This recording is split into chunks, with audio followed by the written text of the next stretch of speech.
if you, like me, are Generation X, then chances are you've been the responsible one for most of your life. You're the one who didn't make a fuss, the one who got on with it, and you're the one that people rely on. And now that you are somewhere in your late 40s or 50s, you might be noticing something uncomfortable, something that's making you feel anxious. You're tired, not just physically tired, mentally and emotionally tired. Your nervous system is worn out. Your nervous system is tired. I'm Tom Phillips. I'm a clinical hypnotherapist, and I specialize in working with Generation X to understand and manage their anxiety using a combination of clinical hypnosis, CBT, and a lot of common sense. I'm seeing more and more anxiety in my clients from Generation X. Typically, these are high-functioning, very capable, very dependable people who are quietly suffering because they've been carrying too much for too long. And here's a real key idea that I'd like you to take away from this video. Having anxiety, if you're a member of Generation X, is not a weakness.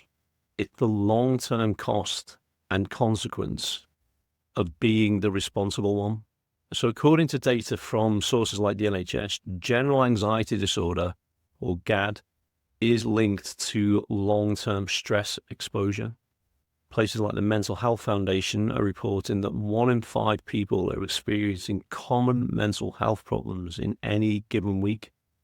And the University College of London has shown that Generation X is now reporting higher levels of psychological distress than ever before. And this isn't random. There is a pattern to all of this.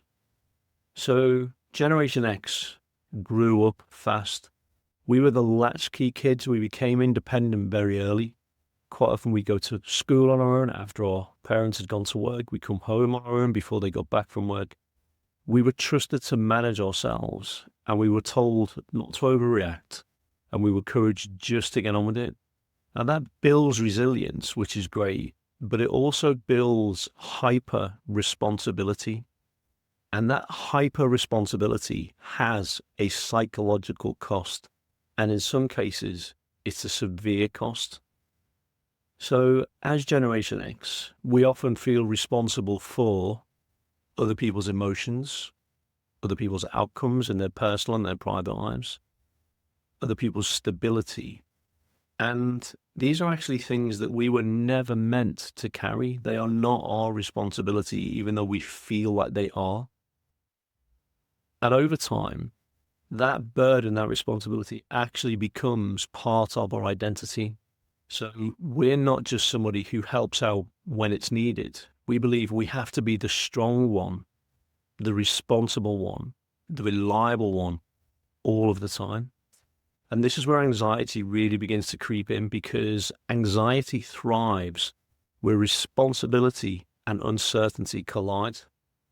So when you believe it's your job to hold everything together, your brain becomes permanently alert. Your nervous system is constantly scanning for things like, what could go wrong? Who might need me? What have I forgotten? What's about to fall apart? And that may sound dramatic, but it is a well-recognized pattern. And our brains are wired to look for patterns. That's how they've evolved. That's how they continue to exist. In 2025, the Mental Health UK's burnout report highlighted that Generation X workers are experiencing significantly higher stress levels caused by overwork and responsibility strain. Because as Gen X, we are managing work demands. We've probably got teenage or maybe even adult children. We've got aging parents. We have financial concerns, particularly in relation to our retirement plans. And we are probably more concerned about our health as we get older. And yet, because we're Gen X, we don't complain about these things. That's not how we were raised. We didn't talk about our emotions, and we certainly didn't talk about mental health. So I often hear my clients say things like, I've got to hold it together. I'm not allowed to fall apart. I needed to muddle through this and just get on with it. And these beliefs will drive and deepen our anxiety, because anxiety isn't just a feeling of worry or fear or unease. It's hypervigilance driven by our perceived duty to other people, such as our kids, and more increasingly, our parents. Research on perceived responsibility and anxiety shows that individuals who believe they are accountable for preventing negative outcomes for themselves and others experience higher levels of chronic worry or stress.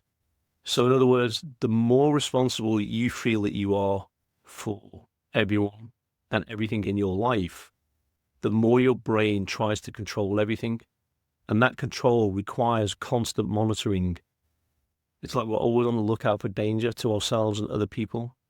And that constant monitoring leads to activation of all of our stress responses. And over the years, that becomes our baseline. It's like having a smoke alarm that is constantly switched on, regardless of whether there's a fire or not. So we stop noticing the signs and symptoms of anxiety and stress, the tension in our shoulders, the shallow, fast breathing, the tight jaw, the mental anguish that keeps us awake at 3 o'clock in the morning when we should be fast asleep. And it feels normal because we get so used to it. But basically our system is in fight or flight mode for too much of the time. And our bodies and our nervous systems aren't designed to be like this. More and more Generation X are suffering with this feeling of hyper responsibility on a permanent basis. And connected with this is fear. And this is really, really important. It's not necessarily a fear of failure, because quite often by this point in our lives, we are successful. But we have a fear of letting people down. We have a fear of being seen as incapable.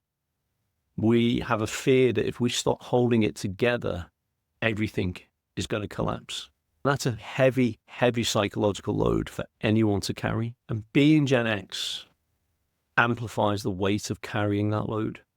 Because now we're not just responsible for the small things, we're responsible for the big things, for things like mortgages, health decisions, career outcomes, our children's futures, our parents' futures and their care as they get older. And so our responsibilities have been scaled up massively, but our nervous systems haven't had a similar upgrade. And this is important because we're still working with the same biology, the same wiring that we've always had.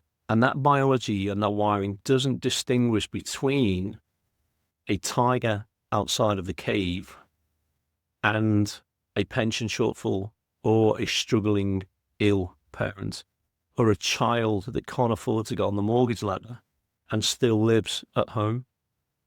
Those threats feel just as real as if there was a tiger outside of the cave. This goes back to our caveman ancestors who had to be on the constant lookout for danger from wild animals and from other tribes of cavemen.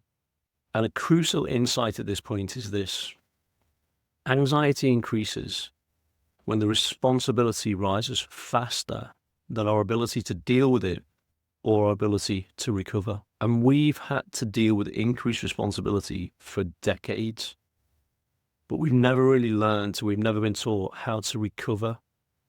That's the bit that gets overlooked and sacrificed. So we work late, we power through, we don't talk about our anxiety or talk about our stress. We normalize feeling exhausted far too much of the time. And if that sounds like you, if that sounds familiar, if you feel like you're feeling the burden right now, then your system is asking for a recalibration. And here's a couple of things that you can do about that at a practical level. First of all, redefine what responsibility is and what it means to you. There is a massive difference between being responsible and being hyper responsible. Responsible means I do my part. Hyper responsible means I think and I feel like I have to prevent all of the possible negative outcomes that could affect myself and the people that I care for, like my kids and like my parents. One of these is realistic and the other is just impossible. So start asking yourself, is this actually my responsibility or my burden to carry? And do I have to carry it alone? Or have I just absorbed it by default? Have I absorbed it automatically? Once we begin to answer this question objectively, realistically, honestly, then that question alone and the answers that we provide starts to reduce our cognitive load. It starts to reduce the anxiety that we're feeling. The second thing that we can do is we can actually retrain our nervous systems to experience and appreciate safety without actually earning it. So in 2022, a meta-analysis published in Scientific Reports found that things like breathwork interventions significantly reduced anxiety and stress. Just 3 to 5 minutes of slow breathing every day with a focus on the exhale will measurably reduce the physiological signs and symptoms of anxiety. And this matters because for Generation X, we have learned to link relaxation to productivity. We associate one with the other. We think that we can't relax until we've finished everything. And of course, we never finish everything. So our nervous system, our subconscious never switches off. It never relaxes. But daily physiological regulation, such as breathing exercises, such as mindfulness, meditation, and hypnosis, will retrain our brains to experience calm without completing a task first. And that's a massively powerful shift for people who are feeling hyper-responsible. The third thing we can and we should do is ask for and allow ourselves to get support. So interventions like clinical hypnosis, cognitive behavioral therapy, and other types of therapy that are known as talking therapies have strong evidence for reducing anxiety symptoms. And whether you get that through your healthcare provider like the NHS in the UK, or you go to an independent private practitioner such as me, the help is available. And more importantly, there's no shame in seeking it out. So hypnotherapy helps by working directly with your belief patterns and your identity, particularly around responsibility and control. And the key isn't just symptom reduction. It is recalibrating your identity, moving away from the beliefs that you have to be the person that holds everything together to beliefs that you're the person who can carry your share of responsibility without having to carry everything for everyone all of the time. And that simple shift alone will reduce your baseline anxiety dramatically. So if you are Generation X and your anxiety is feeling higher than ever right now, ask yourself, have I been the responsible one for too long without giving myself a break, without taking a rest? Your anxiety is not telling you that you're weak. It's telling you that you've been too strong for too long without support and without a break. You need to rebalance. You need to recalibrate your nervous system. And realizing that is not failure, it's maturity. As Gen X, we've carried a lot of responsibility and we've carried it quietly for too long. We can keep being the capable ones, but we don't have to be the shock absorber for the world and certainly the people that are in our worlds. We're allowed to feel safe and we're allowed to take breaks from the responsibilities without feeling like we have to fix everything. And when we do this, anxiety begins to loosen its grip. So I'm going to be creating more of these videos for you. If you're not subscribed, please do. And remember to leave a like and a comment or share this with somebody that you feel will benefit from it. Let me know what your thoughts are on this video and which topics would you like me to make videos on in the future. And more importantly, remember, you don't have to deal with your anxiety alone. I'm here when you want help and when you want to talk.